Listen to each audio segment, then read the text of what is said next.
Welcome back to Crafty Hints. I'm Chantel, and if you're new here, an extra special welcome to you. Today I'm taking part in the Look for Less challenge with Yami from the Latina next door. So we were challenged to find some inspiration from high-end items. I chose the Potterybarn and Kirkland's, so mine came out free and $1.50. So let's get to project number 1.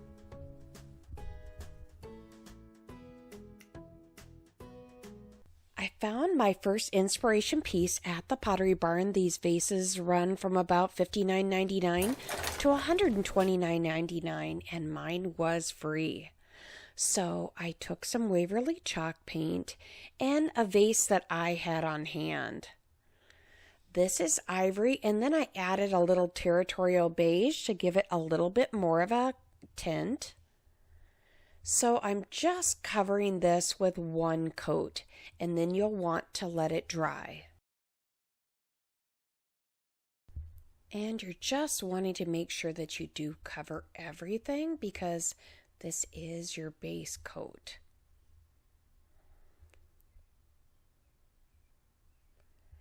Next, we're going to open this back up and add a little bit of baking soda. Oh, crafty hint there. In between coats while it's drying, put a little plastic wrap over it so that it doesn't dry out and it helps keep your brushes moist. So added that baking soda, stirring it up, added a little bit of beige again, and just making it smooth. You want kind of like a milkshake consistency, but look at this. It makes it look more stone-like. We're turning this glass into something special here. No one would guess by the end of this that you had an old glass vase. So now we're going to make a little bit of that terracotta look. As you saw before, this is a terracotta type vase that they had, whitewashed. So it's a little bit aged. It has a little bit of terracotta peeking through. So we're just doing this along the ribs. So you can add as much or as little as you want. And once we get it to look the way that we want, you'll go back over with more of that ivory tinted color. So you want it to be just a little bit abstract, like it would be if a little bit of the white paint had rubbed off your terracotta pot.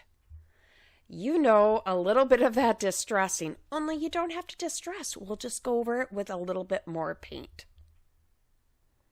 So just using this dauber to just dab it a little bit here, a little bit there. So now I want that to fully dry again. I did give this project a bit of time letting each layer dry.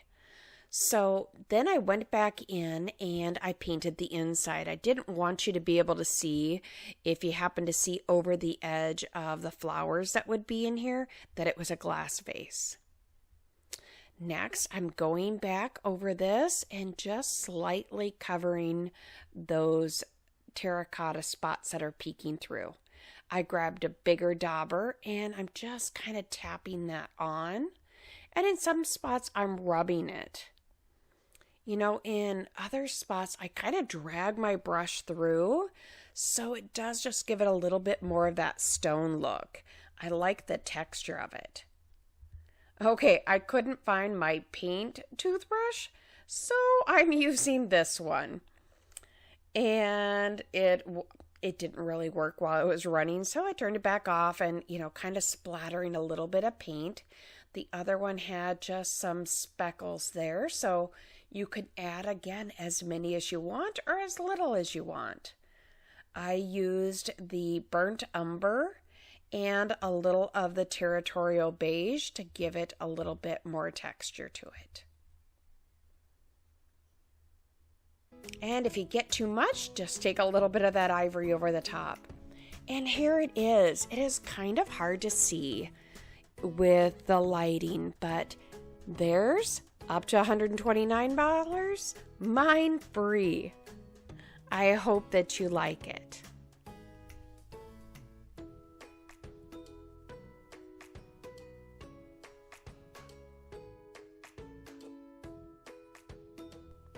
So I started out with this mirror from the Dollar Tree. You just want to pop out the mirror. And this one was a silver color, so I wanted to give it a base color. So I started out with mineral and just gave that a good coat. Now looking back, I think I would have gone ahead and put a white base coat. Maybe an ivory or a plaster, not a stark white. So then I took these half beads and just glued them on. Just a tiny space away from each other so that it looks like my inspiration mirror. And I just went all the way around with these. Next, I went over this with some Territorial Beige from Apple Barrel, and I just used a stencil brush and went right over the top, and it was okay if some got on the frame. Now, the inspirational mirror kind of had, a tint under it. It had some white, and so I thought I would try and use my white wax. It didn't work out, guys. No, it just didn't give that nice color that I was looking for behind the beads. I think it would have been all right, but I decided to go with Ivory. So I'm going back in there with Ivory and just painting around the beads. And in that inspirational mirror, there was a little bit of the white in between the beads, and it was around the beads. So I just went all the way around the mirror. Again, it was okay if some got on it. I was going to kind of wipe the tops back off, so it wasn't, too big of a deal. I just went back over the tops of them with a wet wipe. I also, when I went back over it with a wet wipe, I took a little bit of Waverly's antique wax. Actually, it was a Craft Smart wax, and went over the top. So just wiping those off, and anywhere I took off too much white, I just went back in with a little bit more. Just trying to get it looking like the inspiration. And I did get a little bit heavy-handed with my antique wax. I was all over that frame, trying to give it a little bit more of a tint. So I decided to go back in with the Ivory and just take a brush and touch up all of the sides and make sure they're nice and crisp and white. And also make sure that in between the beads looked good also. If you're enjoying this video, I do hope that you'll give me a thumbs up and that maybe you'll stick around and subscribe and be one of our friends. So here it is. It's really hard to get a picture of a mirror, but this is what I did. There was the inspiration for $99, and mine was about $1.50 when you figure in those bead rounds. And here it is. Don't forget to check out the Latina next door, as well as the playlist below. Thanks again for joining me. Bye-bye.